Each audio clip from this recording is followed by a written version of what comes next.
الحمدللہ وکفا والصلاة والسلام علی عبادہ الذین اصطفیٰ خصوصاً علی افضلہم وخاتم النبیین محمد الامین وعلی آلہ واصحابہ اجمعین۔ اعوذ باللہ من الشیطان الرجیم، بسم اللہ الرحمن الرحیم۔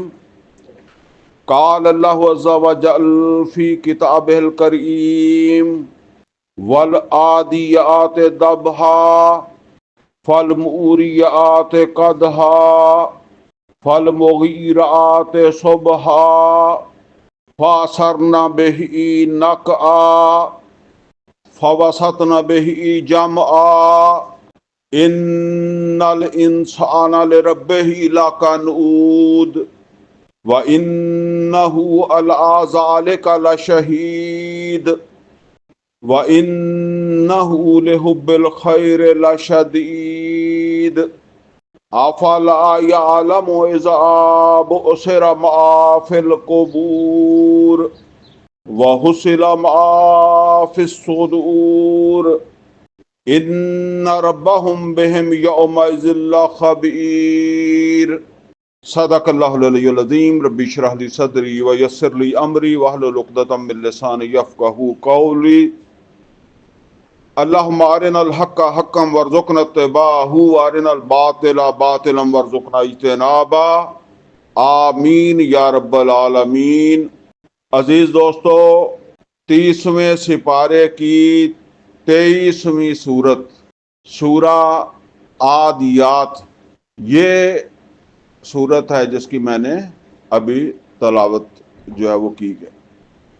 سورہ العادیات کے حوالے سے جو موضوع میں نے بنایا ہے وہ موضوع بہت اہم ہے۔ موضوع ہے حیوان کی وفاداری اور انسان کے لیے رہنمائی، یعنی ایک انسان ہے اور ایک حیوان ہے۔ حیوان کی جو وفاداری ہے اس کے ذریعے سے اللہ تعالیٰ انسان کو اس سورہ مبارکہ میں ایک بہت بڑی رہنمائی جو ہے وہ دے رہا ہے۔ یہ بات سمجھ لیں جی کہ انسان اللہ تعالیٰ کا عبد ہے اور اللہ جو ہے وہ ہمارا مالک ہے، خالق ہے، معبود ہے۔ عبد اور معبود کے درمیان جو تعلق ہے وہ ہے عبادت کا، اور یہ بات سمجھ لیں کہ عبادت جو ہے وہ آج کل جو ہم عام طور پر سمجھتے ہیں کہ نماز، روزہ، حج، زکوٰۃ، یہ اپنی جگہ پر عبادت ہے یا عبادات ہیں، لیکن اس زمانے میں جب ابھی محمد اور رسول اللہ صلی اللہ علیہ وسلم تشریف ہی نہیں لائے تھے، یا ابھی قرآن کریم کا نزول شروع نہیں ہوا تھا، اس وقت بھی عرب کے اندر عبد کا تصور موجود تھا، عبد موجود تھے، ان کے مالک بھی موجود تھے، ان کے آقا بھی موجود تھے۔ تو اس وقت جو عبد ہے اس کی عبادت کا آپ کیا تصور جو ہے وہ کر سکتے ہیں؟ وہ تصور یہ ہے کہ ایک عبد جو ہے وہ مکمل طور پر اپنے مالک جو ہے اس کے رحم و کرم کے اوپر ہے، اس کی وفاداری اپنے مالک کے لیے ہے، اس کی فرما برداری اپنے مالک کے لیے ہے، اس کی محبت اپنے مالک کے لیے ہے۔ اور ایک جو ہے نا وہ علماء کا جو ہے وہ، اب مجھے نام نہیں آ رہا کون سے امام ہیں، ان کا ایک قول بھی ہے، العبادت تجمع اصلین، عبادت جو ہے وہ اس کی دو اصلیں ہیں، دو جڑیں ہیں، دو جڑوں پر کھڑی ہوتی ہے۔ العبادت تجمع اصلین، اور وہ دو جڑیں کون سی ہیں؟ غایت الحب و غایت الذل والخضوع، کہ وہ جو عبد ہے وہ حد درجے اپنے آقا مالک کے سامنے اپنے آپ کو گرا دے، بے بس کر دے، بے حیثیت کر دے، زیرو کر دے، اپنی ویلیو اپنے آقا کے سامنے صفر کر دے، زیرو کر دے، اور حد درجے اپنے آقا سے جو ہے وہ محبت کرنے والا ہو۔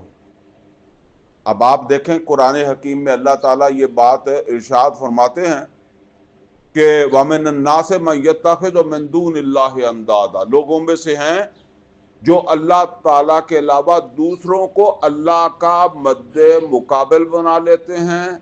پھر کیا ہوتا ہے؟ یحبونہم کحب اللہ، تو وہ ان سے محبت کرنے لگ جاتے ہیں جیسے اللہ سے ان کو محبت کرنی چاہیے، کیونکہ اللہ کا کوئی مد مقابل نہیں ہے، لہذا اللہ کے مقابلے میں کوئی اور محبوب نہیں ہے۔ لیکن جب کسی اور کو اس کا مد مقابل سمجھ لیا تو پھر اب ظاہر بات ہے کہ اس کے ساتھ انسان کی محبت صرف وہی نہیں ہوتی جو عام طور پر ہمارے ہاں سمجھتے ہیں کہ جی عورت اور مرد کی محبت ہے۔ یہ جو دنیا کی محبت ہے یہ کیا ہے؟ یہ کوئی عورت مرد والی محبت ہے؟ ٹھیک ہے نا؟ یہ بھی تو ایک محبت ہے نا۔ تو کوئی چیز بھی عہدے کی محبت، کوئی آدمی کہتا ہے جی میں ملک کا حکمران بن جاؤں، تو یہ ایک اس کے اندر چاہت پیدا ہو گئی ہے، محبت پیدا ہو گئی ہے، ٹھیک ہے۔ تو جو ہے نا وہ کسی چیز کو بھی اتنا زیادہ جو ہے وہ آدمی محبوب بنا لے کہ اس کے لیے اللہ کو پیچھے کر دے، تو پھر یہ اس کی محبت جو ہے وہ اس شخص کے ساتھ ہو گئی ہے، یا اس چیز کے ساتھ ہو گئی ہے، یا وہ جو بھی اس کا ہدف بن گیا اس کے ساتھ اس کی جو ہے وہ یہ محبت بن گئی۔ تو فرمایا کہ اس طرح وہ پھر ان چیزوں کے ساتھ محبت کرنے لگ جاتے ہیں۔ لیکن آگے کیا فرمایا؟ والذین آمنوا اشد حبا للہ، جو واقعی ایمان والے ہوں ان کے دل میں سب سے زیادہ محبت کس کی ہوتی ہے؟ اللہ کی محبت ہوتی ہے، اور اللہ کی محبت کے مقابلے میں کوئی چیز ان کو محبوب نہیں رہتی، یہ سمجھ لیں۔ جب اللہ کو انہوں نے محبوب بنایا تو پھر اللہ کے مقابلے میں باقی ٹھیک ہے اپنی جگہ دوسری چیزوں کی محبت ہے، لیکن اللہ کے مقابلے میں، یعنی مطلب اللہ کے مقابلے کو، اللہ کا مقابلہ تو نہیں کوئی کروانا نا، جس طرح ہم عام طور پر کہتے ہیں کہ جی کشتی کے مقابلے ہو رہے ہیں، اس طرح نہیں ہے۔ مطلب یہ ہے کہ جہاں اللہ کی پسند ناپسند آ جائے وہاں کسی اور کی پسند ناپسند پیچھے چلی جاتی ہے، وہاں اللہ کی پسند اور اللہ تعالیٰ کی ناپسند، اس کو اللہ کے حکم کو جو ہے وہ ترجیح حاصل ہوتی ہے ایسے لوگوں کے لیے، اور ایسے لوگوں کی خواہش ہوتی ہے کہ اپنے رب کی جو ہے وہ رضا حاصل کر لیں۔ اب یہ بات سمجھ لیں جی کہ اس دنیا کے اندر اللہ تعالیٰ ایک بندے سے کیا چاہتا ہے، ایک انسان سے کیا چاہتا ہے؟ اللہ چاہتا ہے کہ مجھے بڑا مانو، میں بڑا ہوں، اللہ اکبر، اللہ بڑا ہے۔ تو اللہ کے بڑے ہونے کا مطلب کیا ہے؟ میں وہ عرض کیا کرتا ہوں کہ آپ دیکھیں پہلی وحی کے اندر سورہ علق کی آیات ہے نا، اس میں پہلی وحی کے اندر اللہ تعالیٰ نے علم کی اہمیت اور اس کی فضیلت کے اوپر جو ہے وہ بات کی ہے، اور جو علم والے ہیں حقیقت کے اندر وہی اپنی حدود کے اندر رہتے ہیں۔ یہ اگر سورہ علق کا درس آپ کو یاد ہے ہمارا تو وہ آپ جو ہے نا وہ پھر یہ بات یاد ہوگی۔ ادروائز یہ میرا جو چینل ہے نا محمد منیر احمد آفیشیل، اس کے اوپر یہ ساری دروس ہمارے لوڈ ہو جاتے ہیں، اور یوٹیوب کے اوپر جو ہے وہ آپ اس کو جو ہے وہ تلاش کر سکتے ہیں، مل جائے گا۔ ٹھیک ہے، اگر آپ کوشش کریں تو نہیں ملے تو پھر مجھے بتائیں تو میں اس کا راستہ بھی آپ کو جو ہے وہ بتا دوں گا، یا کوئی لنک آپ کو شیئر کر دوں گا۔ بہرحال جو ہے نا وہ اس کے اندر ہم نے یہ بات پڑھی ہے کہ پہلی وہی جو ہے نا اس کے اندر تو علم کی فضیلت اور اہمیت جو ہے وہ اس کو اللہ نے واضح کیا ہے، اور سورہ الگ کے اگرچہ وہ آیات بعد میں نازل ہوئی ہیں لیکن اس میں یہ بات واضح کر دی گئی ہے، کلا ان الانسان لیطغی ان رآہ استغنی ان الی ربک رجعا، کہ اصل کے اندر وہ علم جو ہے اس سے محرومی انسان کو طغیانی کی طرف جو ہے وہ لے جاتی ہے۔ اچھا، اس کے بعد 2 دفعہ وحی آئی ہے جس میں نبی صلی اللہ علیہ وسلم کو کوئی جو ہے نا وہ حکم نہیں دیا گیا، بلکہ آپ اس طرح سمجھ لیں کہ پہلی وحی کے اندر نبی صلی اللہ علیہ وسلم کی نبوت کا ظہور ہوا ہے۔ اب نبی صلی اللہ علیہ وسلم کی رسالت کا ظہور جا کر جو ہے وہ چوتھی وحی میں ہوا ہے، اور وہ چوتھی وحی جو ہے وہ سورہ مدثر کی آیات ہے۔ اور سورہ مدثر میں کیا فرمایا؟ یا ایہا المدثر قم فانذر وربک فکبر۔ نبی صلی اللہ علیہ وسلم سے فرمایا جا رہا ہے کہ آپ کھڑے ہو جائیں، اور کھڑے ہو کر کیا کریں؟ اپنے رب کی کبریائی۔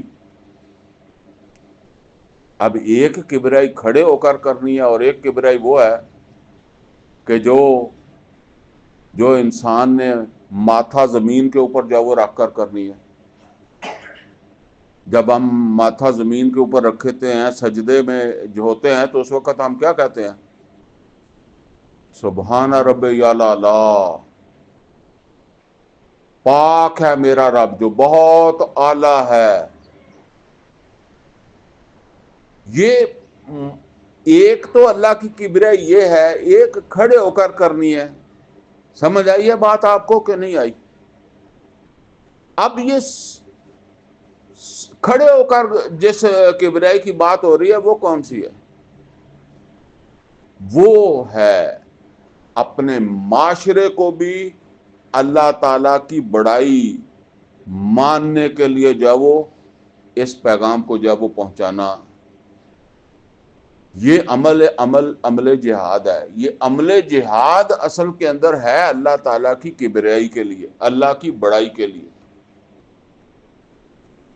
اب جس وقت انسان سجدے کے اندر ہوتا ہے نا تو اس وقت یہ مان رہا ہے کہ میں تو اللہ کو ہر چیز سے بڑا مانتا ہوں۔ ہم عام طور پر کہتے ہیں نا کہ فلاں آدمی جو ہے وہ تو اس کے پاؤں پڑ گیا۔ پرانے زمانے میں کہتے تھے اس نے پگڑی اس کے پاؤں پر رکھ دی۔ اب پگڑیاں ختم ہو گئی تو جو ہے وہ پھر اس طرح کی باتیں آ گئی۔ جھک گیا، دب گیا، جھکتے جھکتے ماتھا زمین پر رکھ دیا۔ جب کھڑا تھا اللہ اکبر کہہ کر رکوع میں گیا، رکوع سے اٹھا تو پھر چلا گیا اللہ اکبر کہہ کر سجدے میں۔ یعنی بالکل اپنے آپ کو زیرو کر دیا، میری کوئی حیثیت نہیں ہے۔ تو پھر حیثیت کس کی ہے؟ جس کے آگے میں جھکا ہوں۔ نبی صلی اللہ علیہ وسلم نے فرمایا تھا جب تم میں سے کوئی جو ہے وہ سجدہ کرے تو اس کو محسوس کرنا چاہیے کہ اس نے اپنا سر اللہ کے قدموں میں رکھا ہے۔ اب یہ تو میں نے اللہ کی بڑائی کو جو ہے وہ تسلیم کر لیا، اقرار کر لیا، اپنے عمل سے جو ہے وہ اس کا مظاہرہ کر دیا۔ اب یہ ہے کہ اپنے معاشرے کے اندر اللہ تعالیٰ کی بڑائی کا عمل کرنا ہے کہ نہیں کرنا۔ وہ جو میں اکثر عرض کیا کرتا ہوں کہ آپ دیکھیں، ایک اللہ اکبر وہ ہے جب ہجرت سے پہلے مکہ میں 360 بت پڑے ہوئے ہیں، اور کوئی مسلمان وہاں جا کر کہتا اللہ اکبر۔ یہ اس ایک آدمی کی بات ہے جس کی گواہی نہ مکہ شہر میں ہے نہ خود حرم میں ہے۔ بھئی حرم میں 360 بت پڑے ہوئے ہیں، بت پڑے ہوئے ہیں، مکہ شہر سارا جو ہے وہ ان بتوں کا ماننے والا ہے۔ اور اس میں ایک آدمی ہے جو کہہ رہا ہے، یا ایک دو آدمی ہیں وہ کہہ رہے ہیں اللہ اکبر، اور ایک اللہ اکبر وہ ہے جب سن 10 کے اندر جا کر میں وہ عرض کیا کرتا ہوں کہ سن 8 میں مکہ فتح ہو گیا تو بت اٹھا دیے گئے، لیکن بتوں کو رکھنے والے موجود رہے، اور سن 10 کو جب نبی صلی اللہ علیہ وسلم جو ہے وہ حج کے لیے جا رہے ہیں نا، تو 9 کے حج کے بعد 10 کے حج سے پہلے پہلے عرب کے اندر صفائی ہو گئی۔ اب ان بتوں کو رکھنے والے یا ان بتوں کو معبود ماننے والے جو تھے ان کی بھی جو ہے وہ صفائی ہو گئی۔ اب اب اللہ اکبر کا کوئی اور مطلب ہے۔ اب جب مکے کے اندر، عرب کے اندر، مسجد کے اندر کھڑے ہو کر جب وہ کوئی مسلمان کہہ رہا ہے اللہ اکبر، تو یہ اللہ اکبر اور ہے اور وہ اللہ اکبر اور ہے۔ تو بہرحال جو ہے نا وہ ابد جو ہے وہ تو اپنے جو وہ آقا کا وفادار ہے، آقا سے محبت کرنے والا ہے، اور اللہ اپنے آقا کی رضا کے ساتھ ہی جو ہے وہ اس کی رضا ہے، اور آقا کی رضا یہ ہے کہ مجھے مانو بڑا، اور صرف اپنی ذات میں نہیں بلکہ ایک معاشرے کی سطح کے اوپر جو ہے اللہ کی کبریائی ہو۔ یہی حکم اللہ تعالیٰ نے نبی صلی اللہ علیہ وسلم کو دیا، اور یہی حکم نبی صلی اللہ علیہ وسلم کے ذریعے سے جو ہے وہ اب ہر ابد کے لیے۔ اب ہم اس کے لیے کیا کر رہے ہیں، یہ ہم میں سے ہر ایک کو جو ہے وہ سوچنا چاہیے۔ اچھا، یہاں اللہ تعالیٰ ایک حیوان کے یعنی اس کا تذکرہ کر کے ہمیں سمجھا رہا ہے کہ دیکھو یہ حیوان اپنے مالک کا کتنا وفادار ہے، اور تم بھی ذرا سوچو کہ کیا تمہارا مالک جو ہے وہ تم سے وفا ہی مانگتا ہے نا؟ تم بھی اپنے مالک کے وفادار ہو۔ اگر تم وفادار ہو تو یہ شکر ہے، اور اگر تم وفادار صرف زبانی نہیں ہے، عمل کے ذریعے سے وفاداری ہے، کیونکہ وہ حیوان عمل کے ذریعے سے وفاداری جو ہے وہ اس کا تقاضا پورا کر رہا ہے نا، اس کا اپنی وفاداری کو اپنے عمل کے ذریعے سے جو ہے وہ دکھا رہا ہے نا۔ تو لہٰذا اپنے عمل کے ذریعے سے اللہ تعالیٰ کے وفادار ہونا ثابت کرو گے تو پھر تم اللہ کے شکر گزار ہو، ورنہ تم ناشکرے ہو۔ اب آ جائیں جی اس سورہ مبارکہ کی طرف۔ فرمایا وَالْعَادِيَاتِ ضَبْحًا۔ اچھا، یہاں کچھ قسمیں آ رہی ہیں، یہ واو جو آ رہی ہے نا، عادیات سے پہلے جو واو ہے، یہ واو جو ہے یہ گواہی کے لیے بھی ہے اور قسم کے لیے بھی ہے۔ اور جو ہے نا آپ یوں سمجھ لیں کہ اصل کے اندر جو ہے وہ اگر آپ غور کریں گے تو یہاں زیادہ جو اس کا مفہوم بنتا ہے وہ بنتا ہے گواہی کا۔ ویسے سورہ عصر کے اندر جا کر ہم اس کو مزید جو ہے وہ تفصیل کے ساتھ جو ہے وہ سمجھ لیں گے، لیکن یہ سمجھ لیں کہ جو ہے نا وہ بہرحال مطلب دونوں بن سکتے ہیں، قسم بھی اور گواہی بھی۔ تو ہم دونوں ترجمے ہی کر لیتے ہیں۔ وَالْعَادِيَاتِ ضَبْحًا، قسم ہے یا گواہی ہے ہانپ ہانپ کر بھی دوڑنے والے گھوڑوں کی۔ یہ قسم یا گواہیاں جو ہے نا وہ گھوڑوں کے حوالے سے جو ہے وہ آ رہی ہیں، یہ بات سمجھ لیں۔ تو یہاں فرمایا کہ وَالْعَادِيَاتِ ضَبْحًا، قسم ہے ہانپ ہانپ کر بھی دوڑنے والے گھوڑوں کی۔ اچھا، گھوڑوں کے حوالے سے یہ سمجھ لیں، عرب کے جو لوگ تھے ان کے معاملات جو تھے نا، ان میں ایک یہ تھا کہ دشمنیاں بہت تھی، تو دوسرا یہ تھا کہ ان کی ان کا جو پیشہ تھا نا، ان میں سے کئی سارے لوگوں کا وہ راہزنی بھی تھا، راہزنی ڈکیتیاں جو ہے وہ لوٹ مار یہ بھی تھا.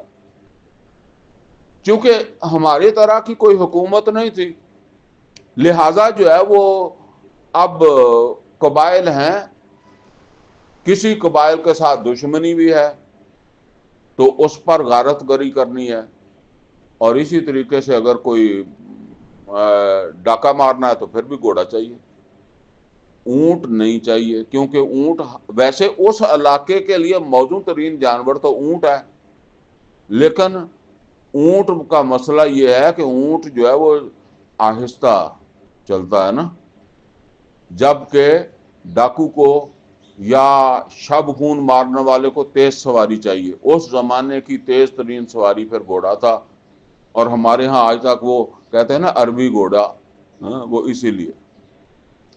گھوڑا جو ہے وہ اونٹ کی طرح لمبا تو نہیں، زیادہ لمبا سفر نہیں کرتا، اور ویسے بھی ریت وغیرہ مٹی ہوگی تو اس میں وہ اس کے پاؤں گھس جاتے ہیں، اونٹ کے کم گھستے ہیں، اس کے پاؤں چوڑے ہوتے ہیں. لیکن یہ بات ہے کہ تیزی کے ساتھ جائے گا اور مشن مکمل ہو کے واپس آ جائے گا. اب عرب کے جو لوگ تھے، بالفرض کسی کے ساتھ قبیلے کے ساتھ دشمنی ہے اور اس کے اوپر شاب خون مارنا ہے، تو عام طور پر وہ صبح تڑکے جو ہے نا سحری کے ٹائم یہ کام کرتے تھے، کیونکہ عام طور پر وہ وقت ہوتا ہے کہ جو گارڈ ہوتے ہیں نا، رکھوالے، وہ بھی تھکے ہوئے سو ہی گئے ہوتے. کہتے ہیں نا چوکی دار، پہرے دار جو ہے نا وہ بھی تڑکے سو جاتا ہے. تو ظاہر ہے وہ قبیلے اپنی اپنی حفاظت کے لیے چوکی داروں کو، پہرے داروں کو تو رکھتے ہوں گے نا، تو پہرے دار یا تھوڑا بہت سست ہو چکے ہوتے ہیں، تو لہذا جو ہے وہ صبح ہی صبح جو ہے وہ گھوڑوں کے ساتھ جا کر ان کے اوپر حملہ کرتے تھے، اور سوئے ہوئے ہی پھر جو بھی وہاں ان کے ساتھ کاروائی کرنی ہوتی تھی، لوٹ مار کرنی ہے، جو ہے وہ قتل و غارت کرنی ہے، تو وہ کرنے کے بعد پھر تیزی کے ساتھ واپس آ جاتے تھے، تاکہ وہ پیچھا تو کریں گے اٹھ کر، منہ ماں دھو کے کریں گے نا پیچھا، تو اگر اونٹوں پر جائیں گے تو پھر تو وہ پکڑ لیں گے رستے میں، تو واپس آ جاتے تھے.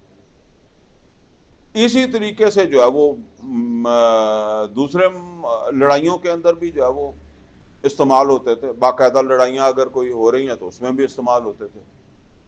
ان گھوڑوں کو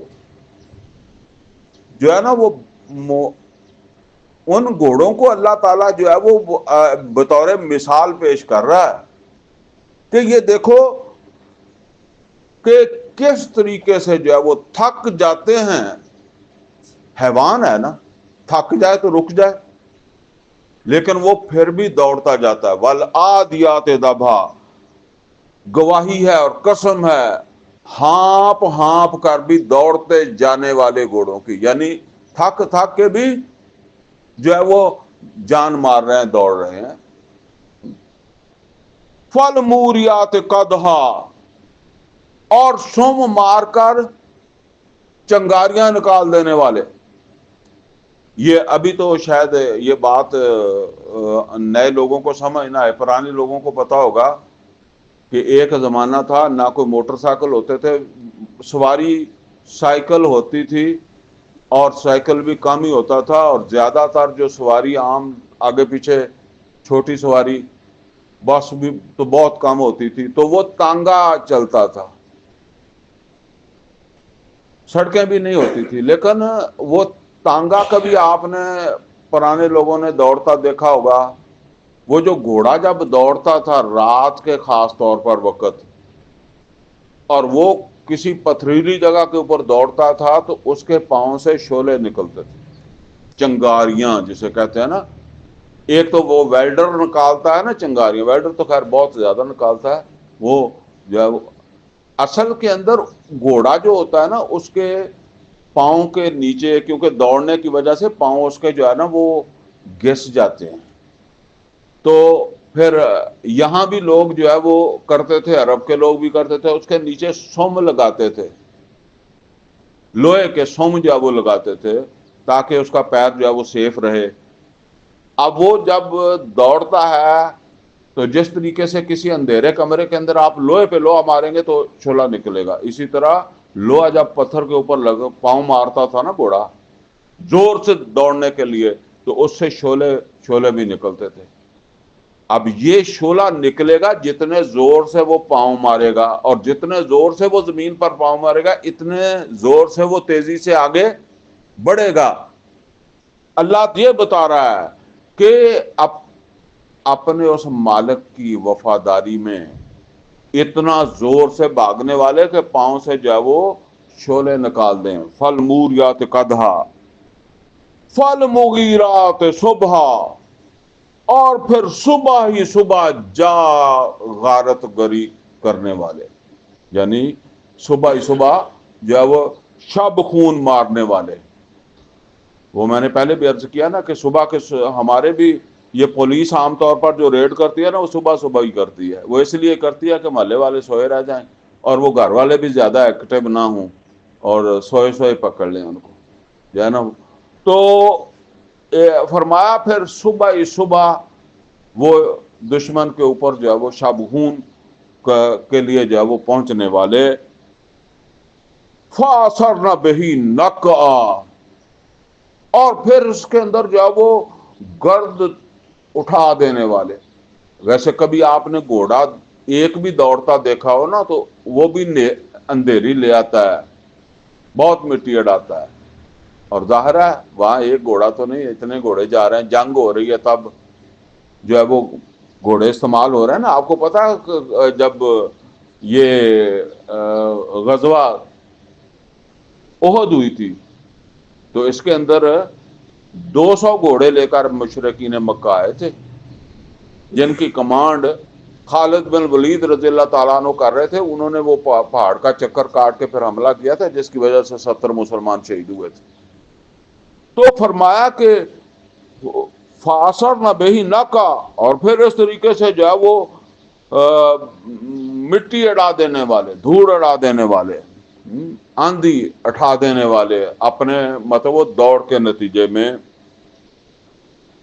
فَوَسَطْنَ بِهِ جَمْعًا، اور گواہی ہے یا قسم ہے ان گھوڑوں کی جو جا گھستے ہیں دشمن کی جماعت میں۔ فَوَسَطْنَ بِهِ جَمْعًا، دشمن کی جماعت کے اندر جو ہے وہ جا گھستے ہیں۔ یہ نوٹ کریں کہ یہ گھوڑے خود ہی جا گھستے ہیں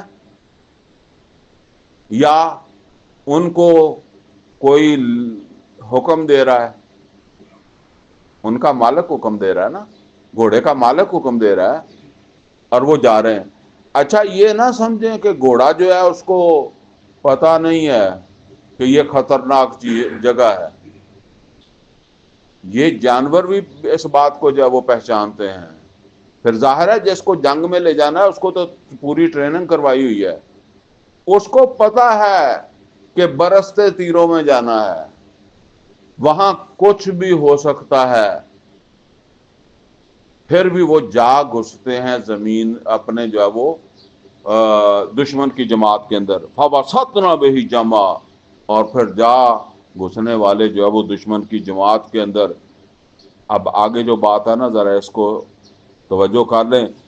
اِنَّ الْإِنسَانَ لِرَبِّهِ لَکَنُودٌ، بے شک انسان اپنے رب کا ناشکرا ہے، یعنی وہ گھوڑا ناشکرا نہیں ہے، انسان ناشکرا ہے۔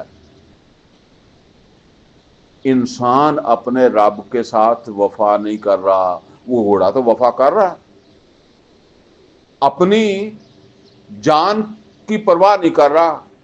صرف کیا بات ہے کہ مالک اسے چارہ دیتا ہے، اسے کوئی دانہ دیتا ہوگا، دانہ کھلاتا ہوگا، کوئی کھرکھرا مارتا ہوگا نا، اتنی ہی بات ہے نا۔ کوئی اور تو نہیں، اس کی کوئی تنخواہ تو نہیں گھوڑے کی اس نے لگائی ہوئی، کوئی اور مفاد گھوڑے کو ہے اس سے، لیکن اس کے باوجود وہ اپنے مالک کا شکر کس طریقے سے ادا کر رہا ہے؟ اس کی بات مان کر، اور اس کی جو خواہش ہے، مالک کی جو خواہش ہے اس میں وہ اپنی جان کو بھی خطرے میں ڈال کر یہ جو ہے وہ شکر ادا کر رہا ہے۔ گھوڑا اپنی جان خطرے میں ڈال رہا ہے کہ نہیں ڈال رہا؟ ڈال رہا ہے۔ تو یہ اصل کے اندر اس کو اللہ تعالیٰ فرما رہا ہے کہ وہ اپنی جان کے کو خطرے کے اندر جب وہ ڈال کر یا اپنی جان کی جو قیمت ہے اس کے اوپر شکر ادا کر رہا ہے، اس کو اپنی جان کو بھی پیش کر کے شکر ادا کر رہا ہے اپنے مالک کا۔ اپنا مالک کون ہے اس کا؟ وہ جو گھوڑے پر بیٹھا ہوا ہے، جس نے اس کو چارہ دیا ہے، ٹھیک ہے نا، وہ مالک۔ لیکن اس کے مقابلے میں فرمایا ان الانسان لربہ لکنود، بے شک انسان اپنے رب کا بڑا ناشکرا ہے۔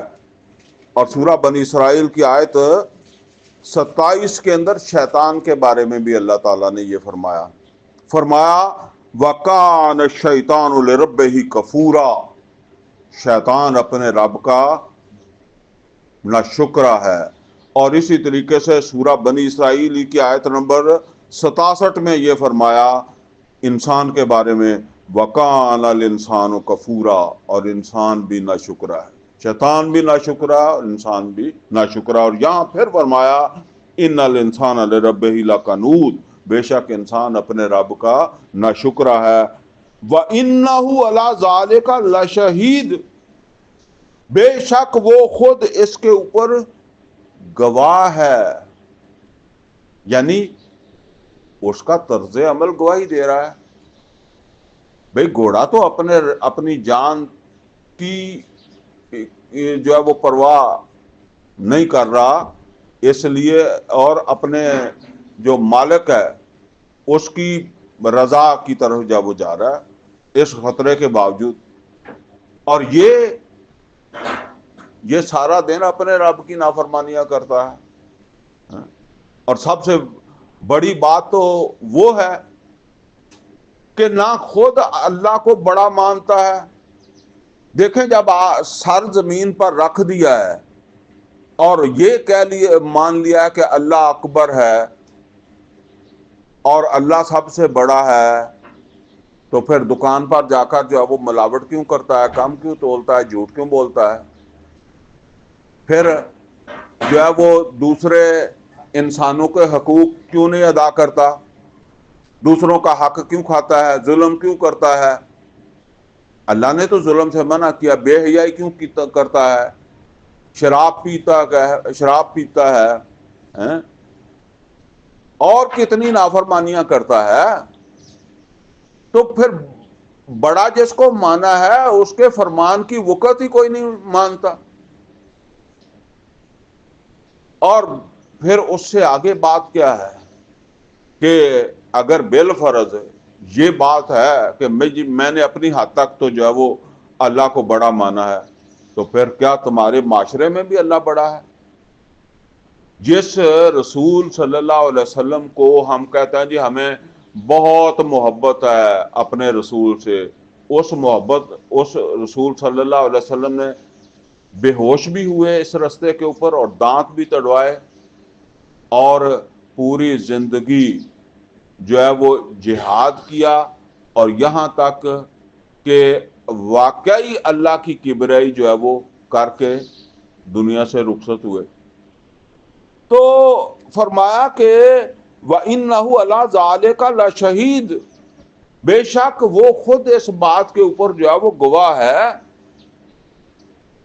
سورہ قیامہ کی آیت نمبر 14 میں اللہ تعالیٰ نے فرمایا بَلِ الْإِنسَانُ عَلَىٰ نَفْسِهِ بَصِيرًا، کیوں نہیں انسان جو ہے وہ خود اپنے آپ کو جب جانتا ہے کہ کتنا کچھ میں اللہ کا فرما بردار ہوں، ٹھیک ہے نا۔ مطلب یہ ہے کہ وہ گھوڑے کو تو صرف چارہ ملتا ہے نا، اور کیا اس کو ملتا ہے، اور تمہیں کیا کچھ تمہارے مالک نے جو ہے وہ دیا ہوا ہے اور تمہیں پیدا کیا ہے۔ اس نے اس کو پیدا نہیں کیا، گھوڑے کو اس کے مالک نے پیدا نہیں کیا۔ تو فرمایا کہ وَإِنَّهُ لِحُبِّ الْخَيْرِ لَشَدِيدٌ، بے شک یہ مال کی محبت جو ہے اس میں بہت سخت ہے۔ اصل کے اندر یہ سمجھ لیں، یہ مال کی محبت ہے، یہ دنیا کی محبت ہے، جس کی وجہ سے انسان اللہ کو پیچھے چھوڑتا ہے، یعنی اللہ کی پرواہ نہیں کرتا۔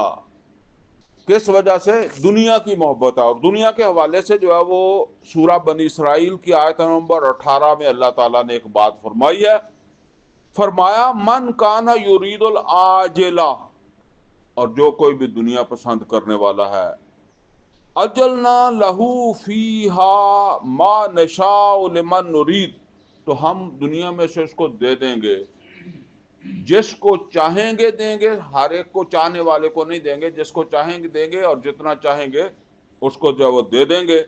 لیکن چونکہ اس نے دنیا کو ترجیح دی تھی اپنے مالک پر، یعنی مالک کی رضا کی پرواہ نہیں کی، اور دنیا کی طرف جو وہ اس نے رغبت کی، اس کے مقابلے میں ویسے دنیا میں آپ جو ہے وہ اپنی ضروریات پوری کریں، لیکن ایک یہ ہے کہ اللہ کو پیچھے کر دینا، بس دنیا کے پیچھے پڑ جانا۔ ثم جعلنا لہو جہنم، اور پھر ہم اس کے لیے جہنم بنائیں گے، اس کے لیے ہم نے جہنم بنائی ہے، یصلاھا مذموما مدحورا، جس کے اندر پھر وہ دھکے دے کر جو ہے وہ داخل کر دیا جائے گا۔ تو فرمایا وَإِنَّهُ لِحُبِّ الْخَيْرِ لَشَدِيدٌ، بے شک یہ مال کی محبت میں بہت زیادہ جو ہے وہ سخت ہے، اور اس وجہ سے یہ اپنے مالک کا حق ادا نہیں کرتا، یا یہ اپنے مالک سے وفاداری جو ہے وہ نہیں نبھا رہا، جبکہ وہ گھوڑا جو ہے وہ چارہ کھا کے اپنے مالک کے ساتھ وفاداری نبھا رہا ہے۔ افلا یعلم اذا بعثر ما فی القبور، تو فرمایا کیا اس کو یہ معلوم نہیں ہے کہ جب قبریں کھول دی جائیں گی، یعنی یہ قصہ یہاں ختم تو نہیں ہو جانا کہ جی ٹھیک ہے جی بات ختم ہو گئی، یہ تو کہانی دوبارہ کھل جانی ہے، پھر تم اپنے رب کے پاس آ جاؤ گے، اور پھر وہ پوچھے گا کہ وفاداری میرے ساتھ تو تمہاری کیا وفاداری تھی، اس کا کیا ثبوت ہے؟ تم تو دنیا سے محبت کرتے تھے، تم سے تو وہ گھوڑا اچھا تھا جو تمہارے پاس تھا، ٹھیک ہے نا؟ یعنی ہمارے پاس، انسان کے پاس ہے نا، اور ہو سکتا ہے کہ آپ نے کبھی دیکھا ہوگا کہ میرا گھوڑا ہے، اور وہ میرا گھوڑا جو ہے وہ اگر سیدھا نہ چلے تو میں ڈنڈا لے کر اس کو مارتا ہوں، ہمارے کسانوں کو ان باتوں کا پتہ ہے نا، تو وہ کبھی سوچتا ہے کہ میرا مالک جو ہے میں اس کے سامنے سیدھا چلتا ہوں؟ تو فرمایا افلا یعلم اذا بعثر ما فی القبور، کیا ان کو معلوم نہیں ہے جب قبریں جو ہے وہ کھول جائیں گی، یہ حساب کتاب ہوں گے کہ کس نے اپنے مالک کی وفا میں جو ہے وہ زندگی گزاری، اور کس نے سرکشی میں زندگی گزاری۔ وحصل ما فی الصدور، اور جو سینوں کے اندر ہے وہ ظاہر ہو جائے گا۔ یعنی آج تو انسان جو ہے وہ ظاہر کچھ اور کرتا ہے، اندر کچھ اور ہوتا ہے، اور وہ وقت ہے جب جو سینوں کے اندر ہے وہ ظاہر ہو جائے گا، کوئی چیز مطلب یہ چھپی نہیں رہے گی۔ فرما ان ربہم بہم یومئذ لخبیر، اور بے شک ان کا رب اس دن ان سے خبردار ہوگا، ان کے ہر عمل سے خبردار ہوگا، جو یہ کر کے آئے ہیں اس سے خبردار ہوگا۔ مطلب کیا ہے کہ وہ پھر حساب کتاب کا دن ہے، وہ ہے ہار جیت کا دن، ذالک یوم التغابن، یہ ہے جو اس دن جیتا وہ جیتا، جو اس دن ہارا وہ ہارا۔ یہ دنیا ہار جیت نہیں ہے، اور جو ہے نا وہ اپنے مالک کی وفاداری میں زندگی گزارو۔ اور مثال دی گھوڑے کی، نبی صلی اللہ علیہ وسلم نے کیا فرمایا؟ بہترین جہاد کرنے والا مجاہد یا بہترین شہید کون ہے پتہ ہے؟ وہ جو میدان میں گیا تو وہ خود بھی مارا گیا اور اس کا گھوڑا بھی مارا گیا۔ اچھا آپ نے اس بات تو سن لی ہے، غور کیا ہے گھوڑا کس کی وفاداری میں مارا گیا؟ کس مالک کی؟ نہیں، گھوڑا کا مالک وہ ہے جو گھوڑے کو چارہ دیتا ہے، جو اس کو وہاں لے کر آیا۔ اللہ تو نہیں اس کو لے کر آیا، وہ گھوڑا تو آیا ہے اس کے حکم پر، جس کے قلعے پر وہ باندھا ہوا تھا اس کے حکم پر آیا نا۔ تو گھوڑے نے قربانی دی ہے اپنے مالک کی وفا میں، تو وہ جو گھوڑے کے اوپر بیٹھا تھا اس نے قربانی کس کے لیے دی ہے؟ اس نے اپنے مالک کے لیے دی ہے، ٹھیک ہے نا۔ اور اللہ یہی کہتا ہے کہ گھوڑا تو قربانی دے رہا ہے، مالک اوپر بیٹھا ہوا جڑا وہ اپنے مالک کے لیے قربانی نہیں دے رہا، اور اس کا دین مغلوب ہے اور اس کی وہ کوئی پرواہ نہیں کر رہا۔ تو یہ اللہ تعالیٰ سے دعا ہے کہ اللہ تعالیٰ ہمیں جو ہے وہ اس سورہ مبارکہ کی روشنی کے اندر اپنے اعمال جو ہیں ان کو درست کرنے کی توفیق عطا فرمائے، اور واقعتاً اللہ کے وفادار بن کر زندگی گزارنے کی توفیق عطا فرمائے۔ اقول قولی ھذا واستغفرہ لی ولکم ولسائر المسلمین والمسلمات۔